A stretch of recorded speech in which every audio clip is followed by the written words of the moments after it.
ಓಂ ಶ್ರೀ ಗುರು ಬಸವಲಿಂಗಾಯ ನಮಃ. ಇತ್ತೀಚೆಗೆ ಕರ್ನಾಟಕ ಸರ್ಕಾರ ಬಸವಣ್ಣನವರನ್ನು ಕರ್ನಾಟಕದ ಸಾಂಸ್ಕೃತಿಕ ನಾಯಕ ಎಂದು ಘೋಷಿಸಿರುವುದು ನಮ್ಮೆಲ್ಲರಿಗೂ ಕೂಡ ಸಂತಸದ ವಿಷಯ. ಏಕೆಂದರೆ ಜಗತ್ತಿನ ಎಲ್ಲ ದಾರ್ಶನಿಕರಲ್ಲಿ ತಮ್ಮ ಸಾಮಾಜಿಕ ಕಳಕಳಿಯಿಂದ, ಸಮದೃಷ್ಟಿಯಿಂದ, ಸಮಾನತೆಯಿಂದ ಹಾಗೂ ಸರ್ವಕಾಲಕ್ಕೂ ಅನ್ವಯವಾಗಬಲ್ಲ ಎಲ್ಲ ರಂಗಗಳಿಗೆ ಸೂಕ್ತವಾದಂಥ ತತ್ವಾಚರಣೆಗಳ ಮೂಲಕ, ನಡೆನುಡಿ ಸಿದ್ಧಾಂತದ ಮೂಲಕ ಜಗತ್ತಿನಲ್ಲೇ ಜಗಜ್ಯೋತಿ ಎಂದು ಖ್ಯಾತಿ ಪಡೆದ ಬಸವಣ್ಣನವರು ನಮ್ಮ ನಾಡಿನ ಸಾಂಸ್ಕೃತಿಕ ನಾಯಕರೆಂದು ಒಪ್ಪಿಕೊಂಡಿರುವುದು ಎಲ್ಲರಿಗೂ ಗೊತ್ತಿರುವ ವಿಷಯ. ಆದ ಕಾರಣ ಅವರ ಸಾಂಸ್ಕೃತಿಕ ನಾಯಕತ್ವದ ಕೆಲವು ವಿಶೇಷತೆಗಳನ್ನು ನಾವು ಈ ಕ್ಷಣದಲ್ಲಿ ಜ್ಞಾಪಿಸಿಕೊಳ್ಳುವುದು ನಮ್ಮೆಲ್ಲರ ಕರ್ತವ್ಯವಾಗುತ್ತದೆ. ಕರ್ನಾಟಕ ಬರಿ ನಾಡಲ್ಲ, ಅದು ನಮ್ಮ ಸಂಸ್ಕೃತಿಯ ಧಾತು. ಕನ್ನಡವೆಂದರೆ ಬರಿ ನುಡಿಯಲ್ಲ, ಅದು ನಮ್ಮಂತರಂಗದ ಮಾತು. ಕರ್ನಾಟಕ ಬರಿ ನಾಡಲ್ಲ, ಅದು ನಮ್ಮ ಸಂಸ್ಕೃತಿಯ ಧಾತು.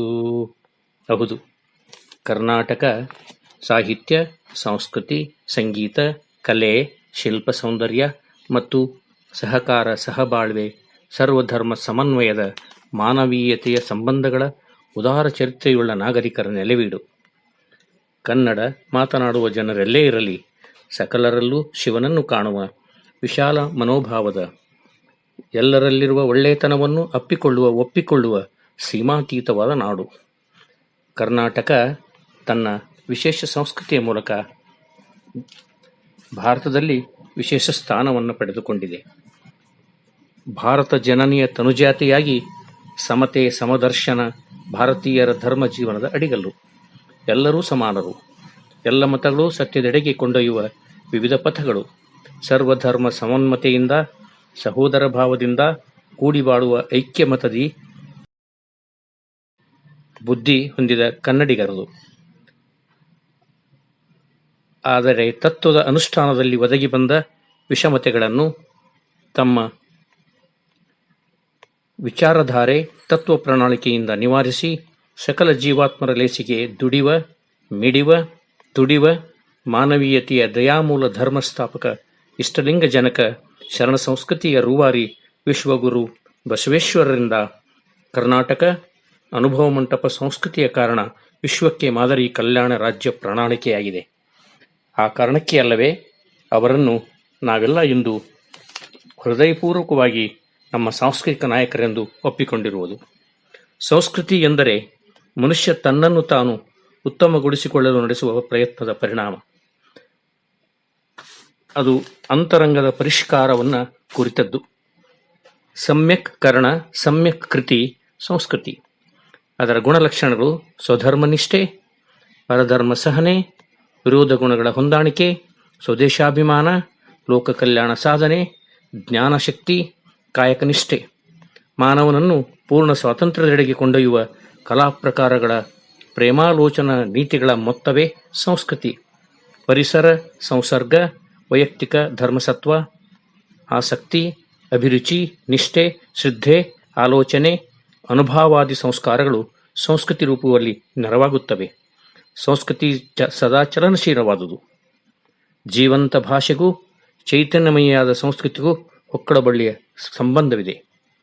ಕನ್ನಡ ಸಂಸ್ಕೃತೀಕರಣಗೊಂಡು ಕರ್ನಾಟಕವಾಗುತ್ತದೆ. ಇಂಥ ಕರ್ನಾಟಕದಲ್ಲಿ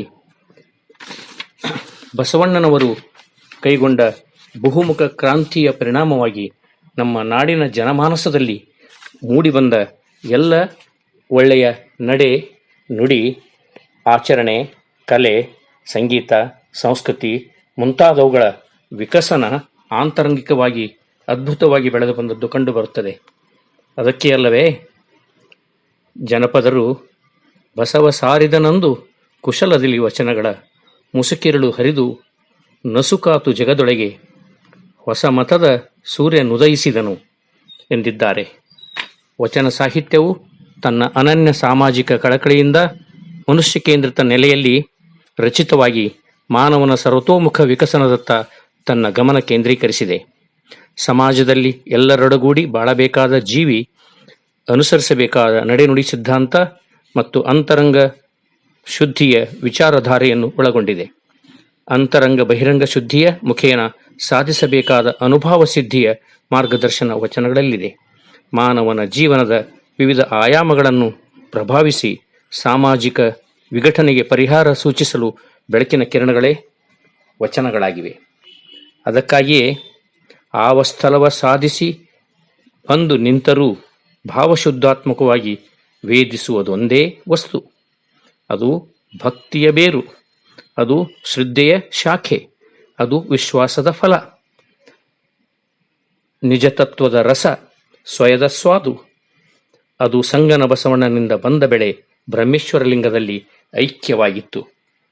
ಈ ಕಾರಣಕ್ಕಾಗಿಯೇ ಬಸವಣ್ಣನವರನ್ನು ನಾವು ನಮ್ಮ ಸಾಂಸ್ಕೃತಿಕ ನಾಯಕನನ್ನಾಗಿ ಬಹು ಪ್ರೀತಿಯಿಂದ ಒಪ್ಪಿಕೊಂಡಿದ್ದೇವೆ. ಸಂಸ್ಕೃತಿಯನ್ನು ರೂಪಿಸಿ ಕ್ರಿಯಾಶೀಲಗೊಳಿಸುವ ಕಲಾಕೌಶಲಗಳು ಭಾಷೆ, ಸಾಹಿತ್ಯ, ಸಂಗೀತ, ಶಿಲ್ಪ, ಚಿತ್ರಕಲೆ, ನಡೆ ನುಡಿ, ಒಂದಾದ ರೀತಿ, ಧಾರ್ಮಿಕ ತತ್ವ ಮುಂತಾದವುಗಳನ್ನೊಳಗೊಳ್ಳುತ್ತದೆ. ಬಸವಣ್ಣನವರ ಸಂಸ್ಕೃತಿಯಲ್ಲಿ ಬೋಧನೆಗಳಿಗಿಂತ ಸಾಧನೆ ಇದೆ, ಹಣಕ್ಕಿಂತ ಗುಣಕ್ಕೆ ಪ್ರಾಧಾನ್ಯತೆ ಇದೆ, ವೇಷಕ್ಕಿಂತ ಭಾಷೆಗೆ, ನೀತಿಗಿಂತ ಪ್ರೀತಿಗೆ, ಸಂಪತ್ತಿಗಿಂತ ಸಜ್ಜನಿಕೆಗೆ, ಮಾತಿಗಿಂತ ಕೃತಿಗೆ, ಸ್ಥಾನಕ್ಕಿಂತ ಮಾನಕ್ಕೆ, ಗ್ರಂಥಜ್ಞಾನಕ್ಕಿಂತ ಅನುಭವಕ್ಕೆ. ಅದು ನಿಜವಾದ ಅರ್ಥದಲ್ಲಿ ಮಾನವ ಧರ್ಮ. ಸಕಲ ಜೀವಾತ್ಮರ ಲೇಸ ಬಯಸುವ ನಡೆ ನುಡಿ ಒಂದಾದ ಶರಣಧರ್ಮ ಕನ್ನಡ ನಾಡಿನ ಸಾಂಸ್ಕೃತಿಕ ಶ್ರೀಮಂತಗೊಳಿಸುವ ಅಸ್ಮಿತೆಯೇ ಆಗಿದೆ. ವಚನಗಳಲ್ಲಿ ಅಡಕವಾಗಿರುವ ಬಸವಣ್ಣನವರ ಸಾಂಸ್ಕೃತಿಕ ನಾಯಕತ್ವದ ವಿಶೇಷತೆಯನ್ನು ಬಿಂಬಿಸುವ ಕವಿ ಲಿಂಗೈಕ್ಯ ಹೀಮ ನಾಗಯ್ಯನವರ ಭವ್ಯ ಭಾರತ ಭಾಗ್ಯೋದಯ ಎಂಬ ಮಹಾಕಾವ್ಯದ ಈ ಸಾಲುಗಳಿಂದ ಇಂದಿನ ವಿಚಾರವನ್ನು ಸಮೀಕರಿಸೋಣ. ಸೂತ್ರವಿದೆ, ಪಾತ್ರವಿದೆ, ನೇತ್ರವಿದೆ, ನೇತ್ರದಾಚೆಯ ನೋಟವಿದೆ, ನೀತಿ ಇದೆ, ರೀತಿ ಇದೆ, ಮಾತು ಇದೆ, ಮಾತಿನಾಚೆಯ ಮೌನವಿದೆ, ವಸ್ತುವಿದೆ, ಅರ್ಥವಿದೆ, ಅರಿವು ಇದೆ, ಅರಿವಿನಾಚೆಯ ಗುರಿಯೂ ಇದೆ, ಸತ್ಯವಿದೆ, ಸೌಂದರ್ಯವಿದೆ, ಸಮೃದ್ಧಿ ಇದೆ, ಸಮೃದ್ಧಿಯಾಚೆಯ ಸಂಪತ್ತಿದೆ, ಭಾವವಿದೆ, ಬಂಧವಿದೆ, ಅನುಭವವಿದೆ, ಅನುಭವದಾಚೆಯ ಅನುಭವವಿದೆ. ಹೀಗೆ ನಾಡಿನಲ್ಲಿ ಕಂಡುಬರುವ ಎಲ್ಲ ವಿಷಮತೆಗಳನ್ನು ನಿವಾರಿಸಲು ಅವಶ್ಯಕವಾದ ಸೂಕ್ತ ಧಾರ್ಮಿಕ, ನೈತಿಕ, ಸಾಮಾಜಿಕ, ರಾಜಕೀಯ, ಆರ್ಥಿಕ ಮುಂತಾದ ವಿಚಾರಗಳ ತತ್ವ ಪ್ರಣಾಳಿಕೆಯನ್ನು ನಾಡಿಗಷ್ಟೇ ಅಲ್ಲ ವಿಶ್ವಕ್ಕೆ ಒದಗಿಸಿಕೊಟ್ಟಿರುವ ಬಸವಣ್ಣನವರು ನಮ್ಮ ನಾಡಿನ ಸಾಂಸ್ಕೃತಿಕ ನಾಯಕರು ಎನ್ನುವುದು ನಮಗೆಲ್ಲರಿಗೂ ಹೆಮ್ಮೆ. ಶರಣಾರ್ಥಿಗಳು.